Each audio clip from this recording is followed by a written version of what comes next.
Thank you for taking the time to watch this video.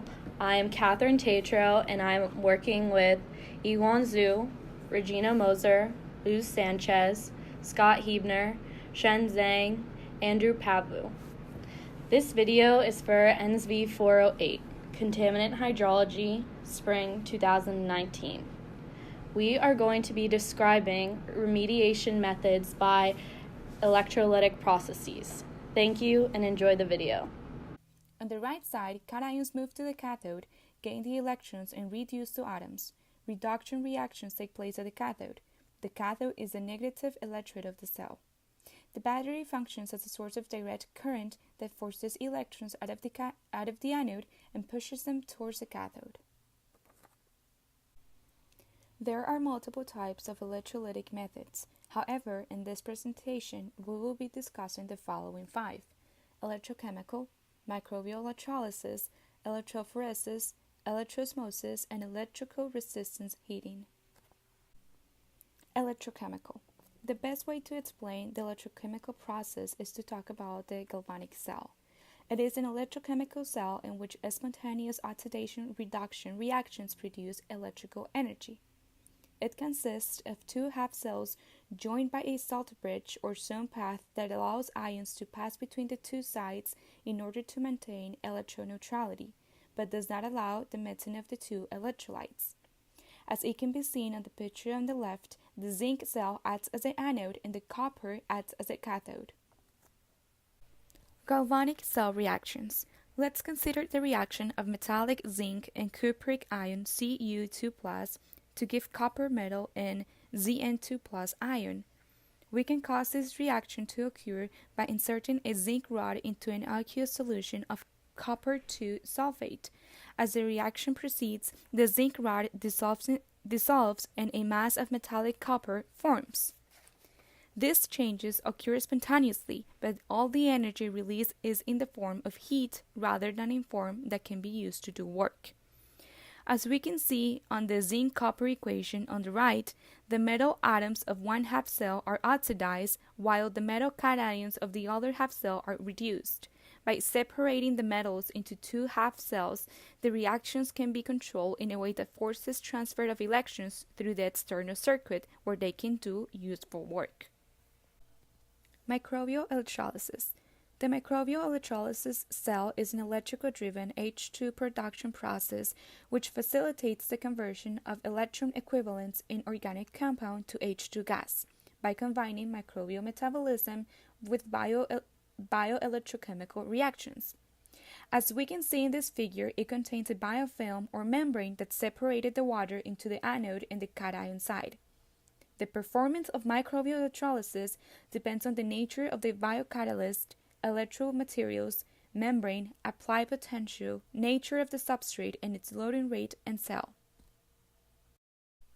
Microbial electrolysis bacteria removal. One of the most common uses for microbial electrolysis is bacteria removal. H2 production through biological routes is considered to be one of the sustainable routes expected to meet future energy demands. In this diagram, we can see how a microbial electrolysis cell works. Within the cell, bacteria breaks up acetic acid, a product of plant waste fermentation, to produce hydrogen gas. This process uses a very small electric input from the outside source, and hydrogen can be used for fuel cells or as a fuel additive in vehicles that now run on natural gas. Even with a small amount of electricity applied, the hydrogen ultimately provides more energy as a fuel than the electricity needed to drive a reactor. Incorporating all energy inputs and outputs, the overall efficiency of the vinegar fuel system is better than 80%, by far than the efficiency for generation of the leading alternative fuel, ethanol. We could also potentially use wastewater in this process. In the perspective of environmental sustainability, negative value wastewater can be considered as a potential substrate or feedstock for biological H2 production by simultaneously achieving pollution control. Reducing the wastewater treatment cost by generating bioenergy such as H2 gas from the organic matter present in wastewater is a sustainable opportunity.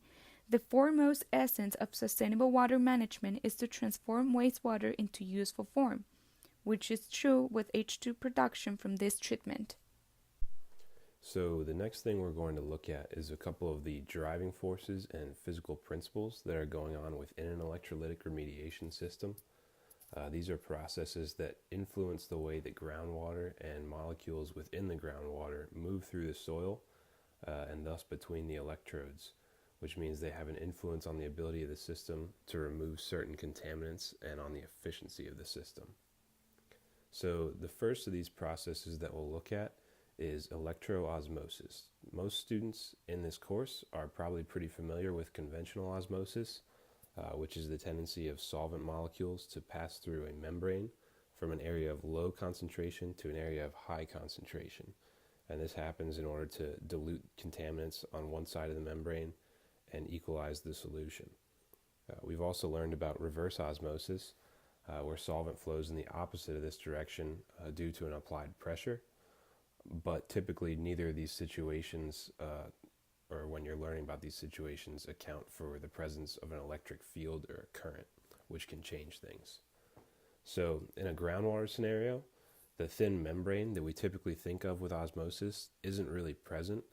The solvent is water and is flowing through a porous media, the rock or the soil, which spans the entire space between the electrodes and takes the place of that membrane. And usually there isn't a significant gradient in contaminant concentration that's driving the movement of the molecules. But when we apply an electric field that's directed from the anode, which has a positive charge, to the cathode with a negative charge, the water molecules can be driven towards the cathode just by this field. This effect is amplified in small capillary tubes, which is essentially what we're dealing with in pore spaces of a rock. It's not a perfect model for it, but it's a pretty good setup to simulate a small capillary tube. The overall flow of the water that results can help deliver contaminant ions to the cathode, which is good because that's what we're trying to deposit them onto to get them out of the water. And that's how electro-osmosis comes into play if things are working correctly in the system. Another process that contributes to the movement of contaminant ions is electrophoresis. This is a term that's used to describe the way that dispersed charged particles move in a fluid under the influence of an electric field. It's a phenomenon that has applications in biology and medical fields, and it comes into play when you're using an electrolytic cell to separate different DNA molecules or proteins based on their size. The first experiments that helped define this process were carried out with suspended clay particles in an open tank where their movement could be observed visually. But for our purposes, we're more interested in how it can affect the movement of contaminant molecules or ions in groundwater, where the water isn't necessarily free-flowing. Suspended particles have a surface charge that causes the electric field to pull them in a particular direction, like a clay particle would have a negative surface charge, but they also have a diffuse layer of ions around their surface with the opposite charge. The diffuse layer is also acted upon by the electric field, but it's pulled in the opposite direction, which has the effect of slowing down the movement of the molecule. This is referred to as the electrostatic retardation force, and this is all good to know and could be important in certain types of treatment, but probably isn't as much of a concern for removing dissolved contaminants like heavy metals that are typically going to exist as singular cations that have a definitive charge but don't have a significant amount of surface area that would produce this drag force. One more process that has a lot of similarities and can help paint the picture of what electrolytic remediation is trying to accomplish is electroplating. This is a process where an electrolytic cell is used to transfer ions from the anode or in the solution onto the surface of a cathode in order to coat the surface with a new material. You can see the results in this image here, where a layer of what looks like it could be copper or some other copper-colored metal has been deposited onto the surface of the house key. Because you're coating the surface with metal cations, more surface area means you can fit more ions onto the cathode. And since remediation projects are typically somewhat long-term, They're very expensive, and their labor costs associated with any type of maintenance. It's usually desirable to have a cathode with a lot of surface area, because if the cathode has a lot of surface area, you can bind a lot of metal to it. You don't have to go to the site and change it out constantly. There would be equipment costs with that as well for replacement of each cathode. And this sort of thing is being experimented with in lithium-ion batteries. Some of these batteries are now using porous cathodes as a way to extend the life, just giving a lot more surface for ions to bond to, which is a different application, but it's the same idea to extend the life of the cell. And that will sort of lead us into techniques and equipment that are used to implement electrolytic remediation in the field. So I'm going to introduce the influence factors that might affect the electrolytic process. I will introduce from 4 areas. First is contaminants, second is aquifer, and third is aquiclude. The fourth is the other factors that I found through my literature review. And I will introduce the 4 area from 3 angles. So how will the factors affect the applicability of the electrolytic process, and their other advantages and disadvantages. First, I'm going to introduce the influence factors about electrochemical process. So first, about contaminants. Electrochemical oxidation is considered to be a very powerful tool that is able to mineralize completely non-biodegradable organic matters. So it's mainly target on non-biodegradable matters, and there will be a relative high energy consumption if the concentration of certain chemical compound is low in a wastewater treatment. Although laboratory and pilot tests have been successful, the industrial application of the electrochemical oxidation method are still limited.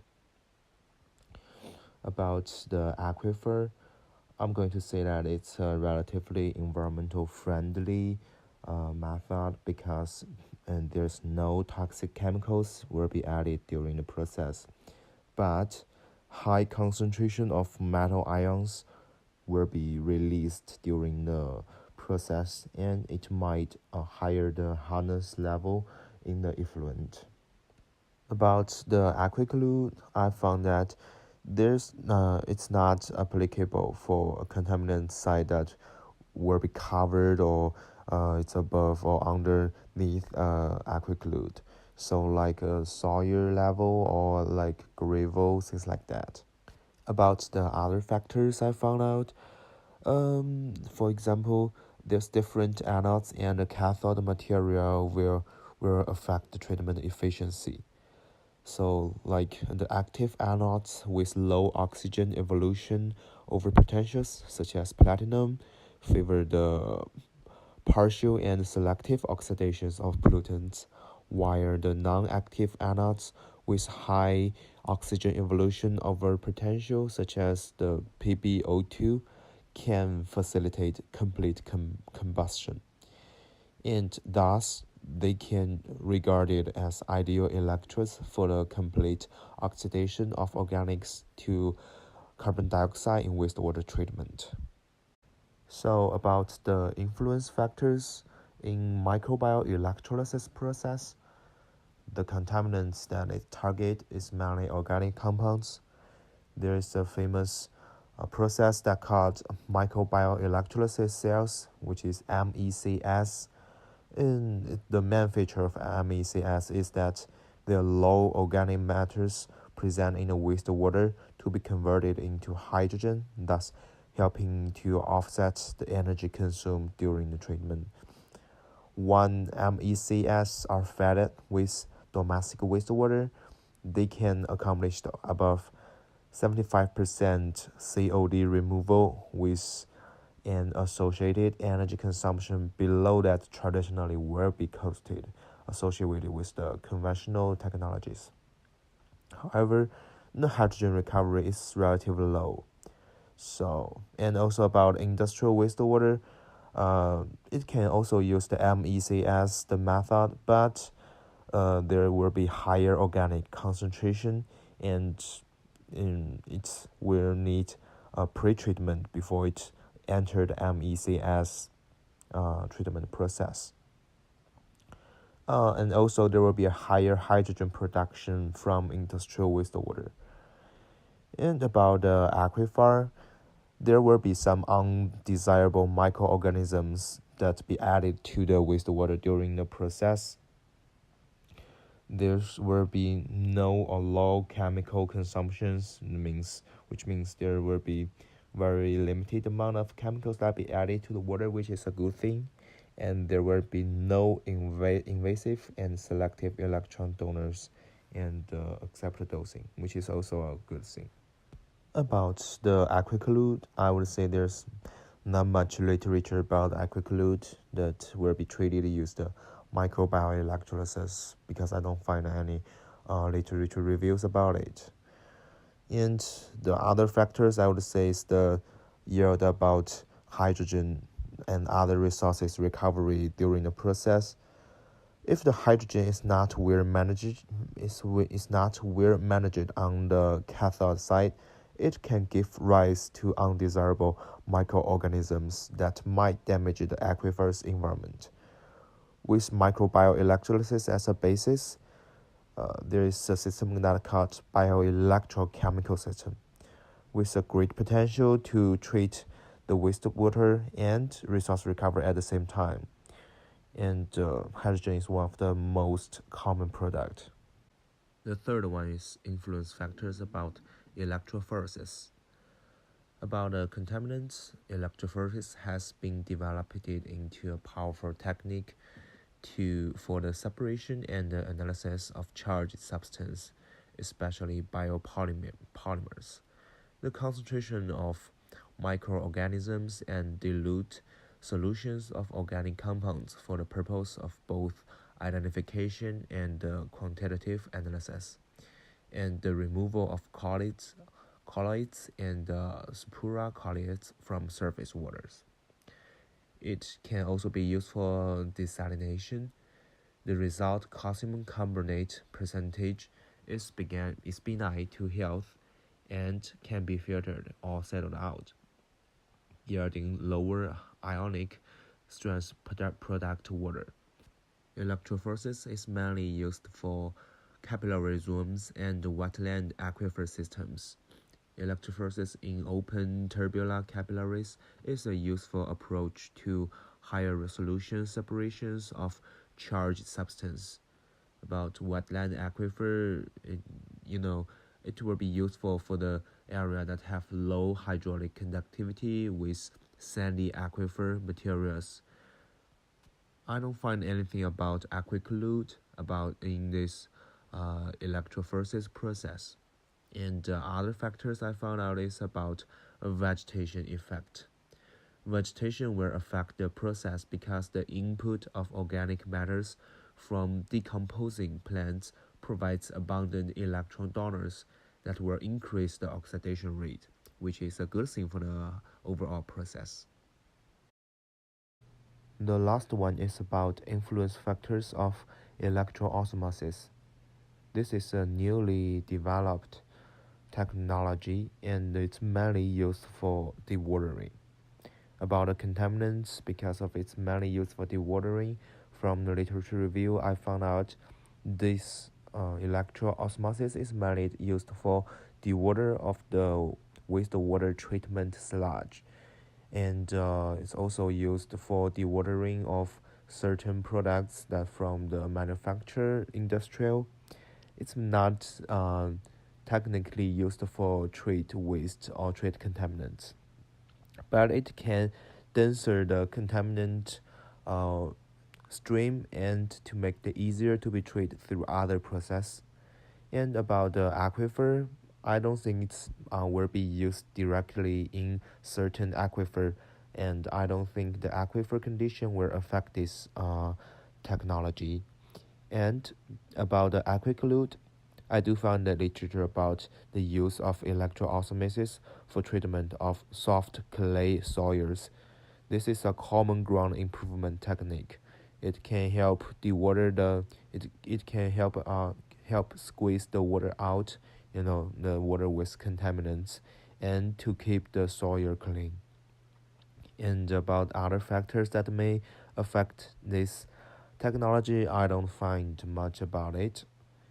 And that's all about influence factors. At the remediation site, wells will be drilled where an anode and a cathode will be placed separately. Generally, wells are encased in steel and the electrodes are made out of graphite. The size and shape of the contaminant plume determines the placement of the electrodes and their spacing. The electrodes are activated by electrical DC signals, which is controlled by an on-site computer system. The applied current will increase or decrease depending on the resistance of the soil and the contaminant plume. The electrodes are encased in a reservoir well, and fresh electrolytic solution is pumped into the well. The solution has many different uses. One use is that it is a pore fluid, which extracts contaminants. It also controls and/or depolarizes the electrode reactions.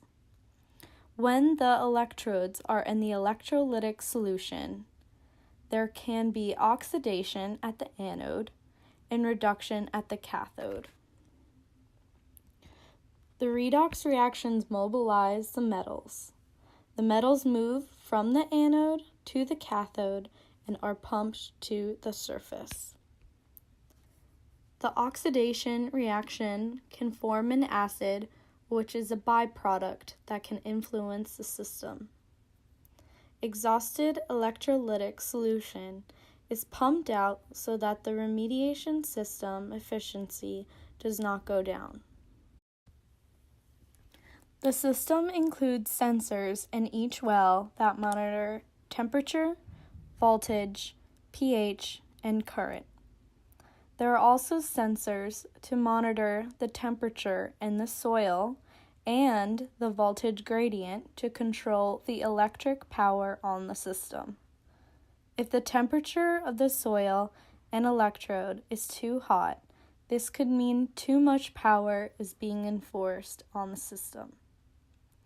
If the voltage gradient is increased, this could mean the resistivity of the treated soil is increasing and a higher current density will be needed to maintain the mobility of the contaminant ions. Electro-osmosis has been used in the industry for dewatering.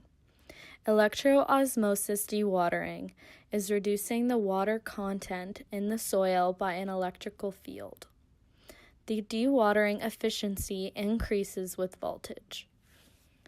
The electro-osmosis dewatering process can be used on sewage, sludge, waterworks sludge, food processing products, waste, and biomass sludge. Here is an example of remediation using electrolytic cells for groundwater remediation by a slightly different method. In this video, it describes how this company remediated a site using electrical resistance heating.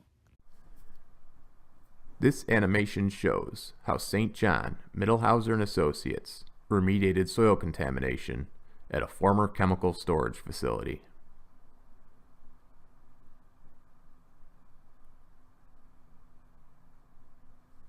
The drawing shows the locations of 3 chemical storage tanks and the associated filling pipes. A grid pattern of borings was completed around the tanks, and soil samples were collected every 2 feet in depth until groundwater was encountered. Several chemicals were detected in the soils, including perchloroethene, a dry cleaning solvent, trichloroethene, a metal degreasing solvent, and trichloroethane, a once widely used industrial solvent. all of the solvents were combined to show the extent of contamination. Due to the depth of the contamination, electrical resistive heating, or ERH, was determined as the most cost-effective remediation option. 35 copper electrodes were installed through the vertical extent of contamination. The inset in the upper right shows the average temperature of the subsurface soils. On August 30th, 2013, the remediation system was turned on, passing electricity through the electrodes. Since soil does not conduct electricity very well, the electric energy was converted to heat. As the soil temperature increased, the contaminants vaporized and were vacuumed from the subsurface using co-located extraction wells. Throughout the treatment, the soils were continuously sampled to ensure that the remediation goal of 10 parts per million was met. In under 10 months, the project was completed, and the system was turned off and removed. The photo shows an image of the ERH system in operation. For assistance with your investigation or remediation project, please email St. John Middlehauser & Associates or visit the SMA website at the contacts listed.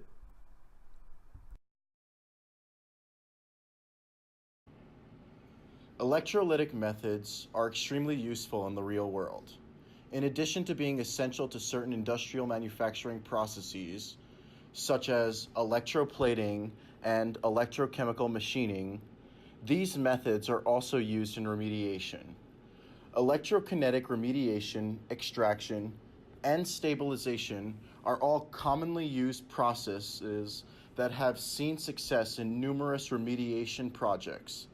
The first case study is an excellent example of that. The first case study was electrokinetics at an active power substation in a confidential location. The site is simply referred to as Beach Haven Substation, somewhere in the southern United States. The period of operation was in the summer of 1998. It was a 6-month pilot scale study. The cleanup type was a field demonstration, and the vendor was Electrokinetics Incorporation. Over a 30-year period, a large power company in the southern United States had been treating certain power substation sites with an arsenic trioxide herbicide.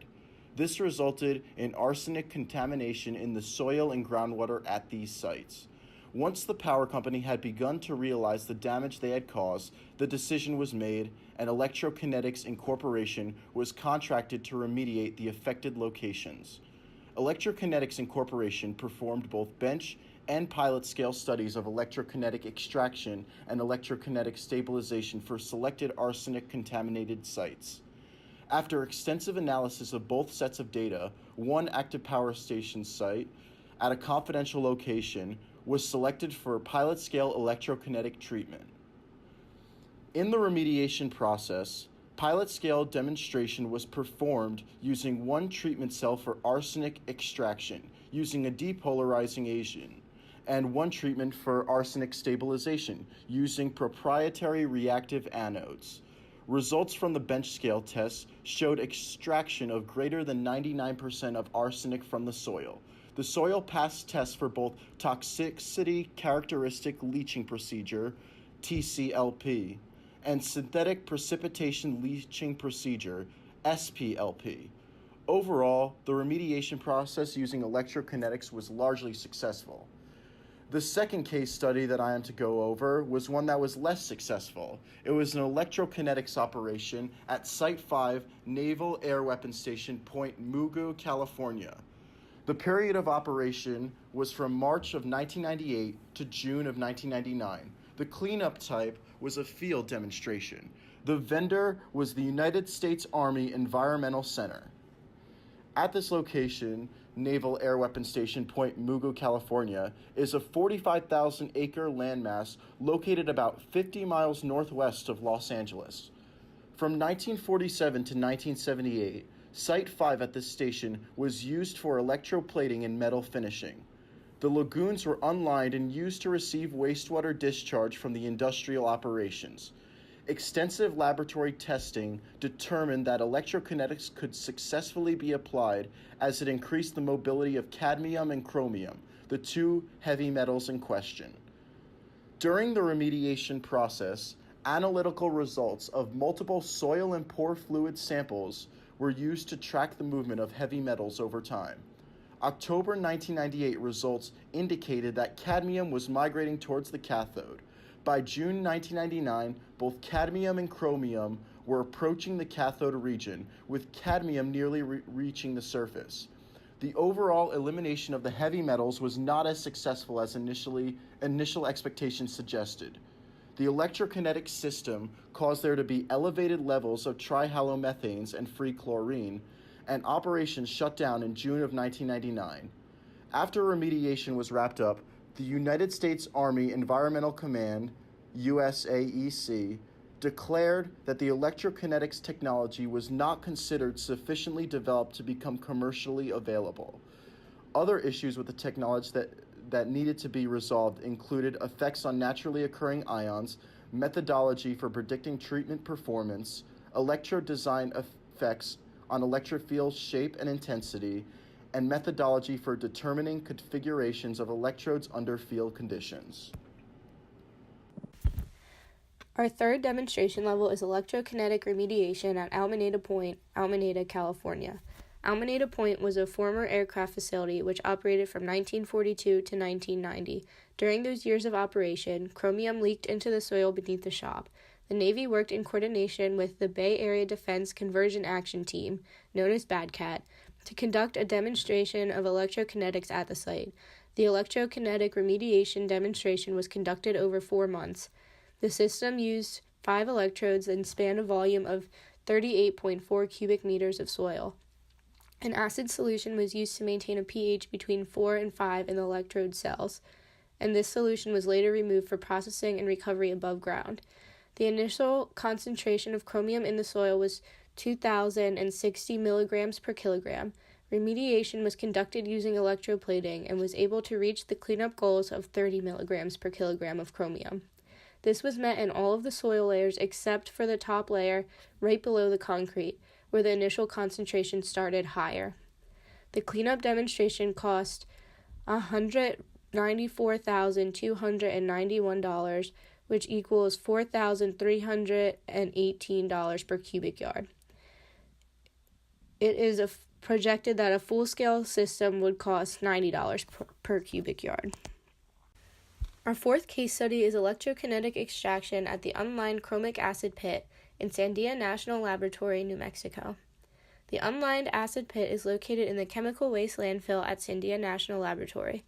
Chromium in the form of chromic sulfuric acids were deposited in these unlined pits. This led to a chromium plume in the Vado stone beneath the pit, with concentrations reaching as high as 200 milligrams per kilogram, and TCPL chromium concentrations were measured as high as 28 milligrams per liter. A field demonstration of in-situ electrokinetic extraction technology was conducted at the unlined chromic acid pit to show that chromate could be extracted from unsaturated soils on a field scale without the addition of significant amounts of water. The system covered 144 cubic feet and contained 3 rows of electrodes. The electrodes used were those patented by Sandia National Laboratory, which are constructed of a porous ceramic outer casing and an iridium-coated inner titanium electrode. A current of up to 15 amps was applied to each electrode, and the voltage applied between the electrodes was 1,572 kilowatt hours total. Additional components included a liquid control system, a vacuum control system, a power application system, and a monitoring system. After 2,700 hours of operation, 600 grams of hexavalent chromium was recovered from the soil. The treatment reduced total chromium concentrations to 72 parts per million and TCLP chromium concentrations to below 5 milligrams per liter, thus meeting the test goals. The tests were also able to achieve their goal of proving that large amounts of water were unnecessary for electrokinetic extraction. Although the demonstration was successful, Sandia National Laboratory noted that the electrode system was designed as a research prototype and was not specifically engineered for commercialization. Costs of this system were not provided. Our last demonstration level is a case study of the U.S. Department of Energy's Paducah Gaseous Diffusion Plant in Paducah, Kentucky. The diffusion plant was involved in the first nuclear weapons program in the U.S. The plant began enriching uranium in 1952 and ran for over 50 years, leading to a huge amount of hazardous radioactive non-chemical sanitary waste that polluted the soil on the site as well as the surface and groundwater. After a small test area proved electrokinetic treatment could reduce average concentrations of 83.2 parts per million to 1.2 parts per million, the large-scale remediation project began in August 1996.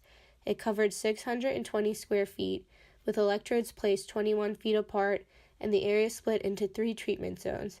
The full-scale remediation of the site showed an overall efficiency of 99.7%. The cost of the project ran about $80 per cubic yard.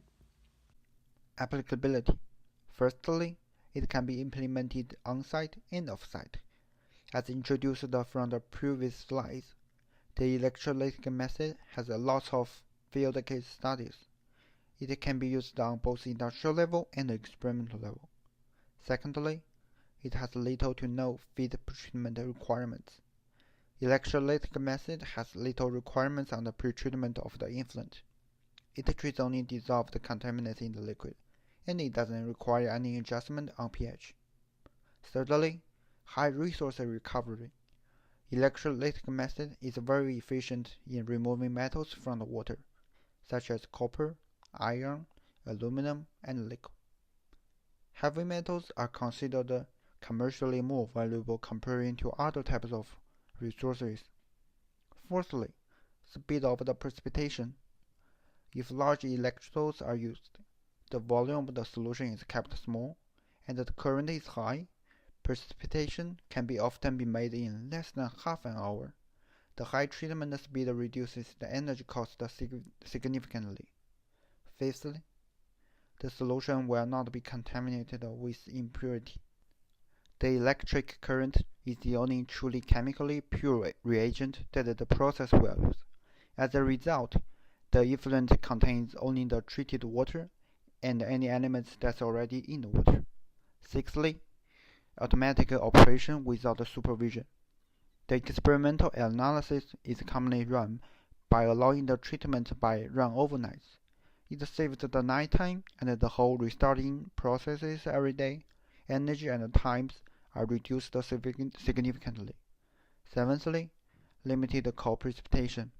Experimental data shows that while treating copper, only a small amount of impurity will be precipitated.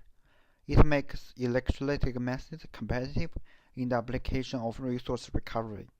And lastly, chemical-free scaling and fouling prevention due to periodic reversal feature. Membrane technologies all suffered from the problem of fouling, which is the accumulation of materials on the membrane surface. Electrolytic methods can easily solve this problem by simply reversing the applied chemical potential on both ends. It must dissolve in the water to be treated by electrolytic method. As introduced in the previous slides, it only treats ion in the water. Chemical reaction won't happen to any contaminants that does not dissolve in the water. Secondly, during on-site treatment, low soil permeability is required to achieve the desired removal rate. Unlike experimental setting, on-site treatment has no control over the velocity of the groundwater. Using Darcy's law, we know that the lower the permeability is, the lower the flow rate is. Then the polluted water will have a higher retention time. So, low permeability soil such as clay will have a better removal efficiency. Thirdly, incomplete separation between metals. Since the electrolytic method is able to treat several contaminants in the same unit, it is commonly that the precipitated metal are mixed together. Commercially, copper and silver, nickel and cobalt are considered together, which means if copper is recovered from electrolytic method, silver is contained in it, and vice versa. Fourthly, selection of membranes are highly dependent on the field water chemistry. Electrolytic methods can treat both organic and inorganic contaminants. Different polluted water will have different contaminants. As a result, the membrane type and the pore size are specific to the case and different for every situation. Lastly, pH increases near the cathode, decreases near the anode. During this process, cations move towards the cathode and anions move towards the anode. It breaks the balance and changes the pH on both ends. As a result, the effluent will require further treatment to be discharged. So here we have some rough cost estimates that you could associate with electrolytic remediation. We're looking at a plume like the one in the diagram here that would be about 80 yards long and 30 yards wide, roughly elliptical shaped. Standard soil parameters would mean the soil is about 2.5 tons per cubic yard, and that determines how many cubic yards total we're going to be treating, and then the costs are usually broken down into dollars per ton in published studies. So some of those values we have, middle of the road for long-term treatment would be $50 per ton of treated soil, $400 per ton for short-term treatment. So that would put costs on the very low end. If you have an inexpensive process and a long-term treatment, you'd be looking at $1.2 million for the treatment process. It could go all the way up to $24 million if you're on the higher end of that spectrum. But these are very rough, and a lot of times projects would have more soil than this, or perhaps go deeper into the groundwater. Or right here we're looking at 8 yards deep. But it's all highly variable. But we'll also look at the commercial availability of these processes. They are commercially available and they're in use at full field scale in multiple locations. They're only applicable for dissolved contaminants, so you can't treat free-floating NAPLs or non-aqueous phase liquids with them because they are pulling dissolved ions and molecules out of the water rather than breaking down liquids that are standing as their own in a different phase. The picture at the right here is just the cover of a study on electrokinetic measurements in groundwater. It's used not only to remove contaminants, but also just to monitor groundwater and see how it's flowing. So it has different applications in geotechnical studies as well as contaminant removal.